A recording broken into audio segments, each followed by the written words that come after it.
We have an NHL trade to discuss. The Ottawa Senators are at it again, this time swapping goalies with the Minnesota Wild. We'll discuss the details coming up next.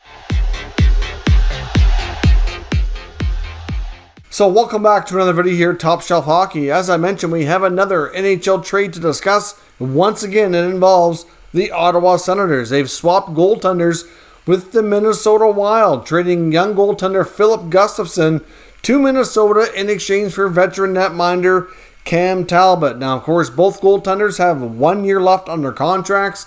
Cam Talbot's making $3.6 million, where Filip Gustavsson is making $787,000, so a pretty cheap contract there. That will certainly help Minnesota's cap situation for sure. Ottawa right now has an abundance of cap space as they're not done signing all of their RFAs, and they still have other deals to be done here, but they are still in a pretty good spot salary cap wise. So obviously salary cap in Minnesota gets some relief, over $2 million, and in Ottawa's case they take on more salary in that regard.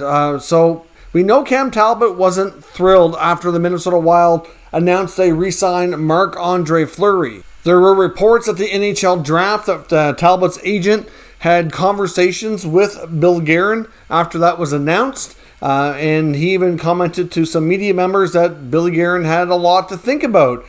Some people kind of made it sound like it was kind of overblown and wasn't a big deal. Guerin talked to the media, said the intention here, and Fleury said the same thing as what he was explaining, was that they were going to split the duties. It was going to be like a 1A, 1B scenario. They were both going to play about half the time, and that would be that, which is kind of what you would expect in that kind of scenario. Fleury had made comments before saying that regardless of where he signed and played next year, that he's getting a little bit older. He wanted to be more in a situation where he didn't have to be relied upon quite as much. So that obviously worked well for him. Obviously Talbot had some hurt feelings. He was the main guy in Minnesota. They acquired Fleury near the deadline.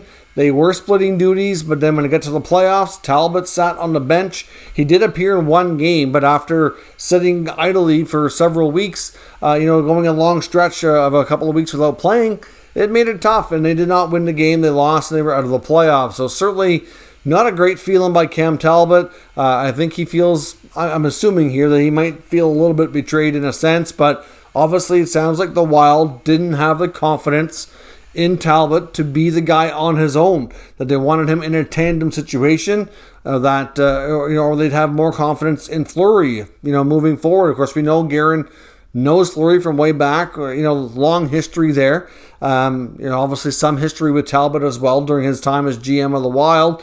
But at the end of the day, it seemed like there was the relationship kind of was impacted by that move. Now, going to Ottawa, Cam Talbot, I don't know that he's going to be giving a starting role. They have Anton Forsberg, who they just signed to a 3-year contract extension at $275. Talbot would make a little bit more money between the two, but Forsberg was the basic starter. I mean, I can see a scenario unfolding where they challenge each other and they kind of keep each other going, working in a tandem in a 1A, 1B scenario where they both play a fair bit.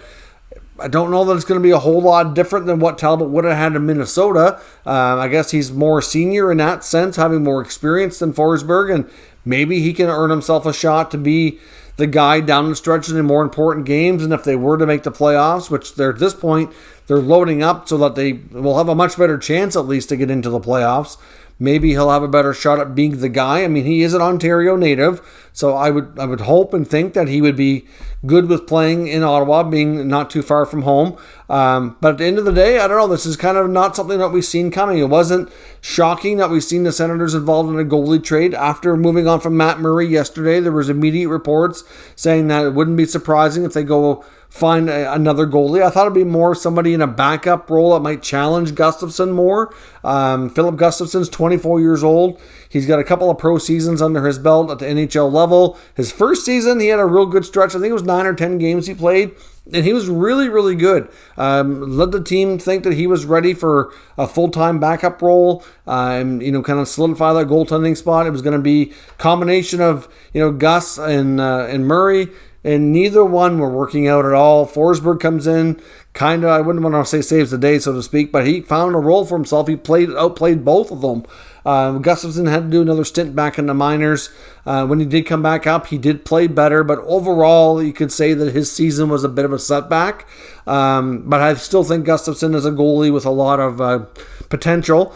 He is also going to be on a one-way deal for the coming year. He's not waivers exempt anymore. So for the team, any team, to send him to the minors, he have to clear waivers. And that was a problem for the Senators carrying 3 goaltenders. But after the Murray trade, this is not really what we've seen coming. But I do think it's fair to say from Ottawa's standpoint, a tandem of Forsberg and Talbot, it's definitely better than Forsberg-Murray or Forsberg-Gustafsson. I think that gives them a little bit more confidence and solidifies that role. But from a Minnesota standpoint, Gustafsson can be a good goalie too, but it's not going to be the same having Fleury and Gus as compared to Fleury and Talbot. And I know they were relying heavily on their goalies this year, especially where Fleury made it known he wanted to be more in a tandem. So it'll be very interesting to see where this goes. I don't think this is anything that Minnesota planned on at all. I think this was just a spin-off effect of the Fleury signing, and certainly the feelings were a little stronger from the Talbot side of things than many of us probably thought of in the beginning. So let me know your thoughts on this trade down in the comments.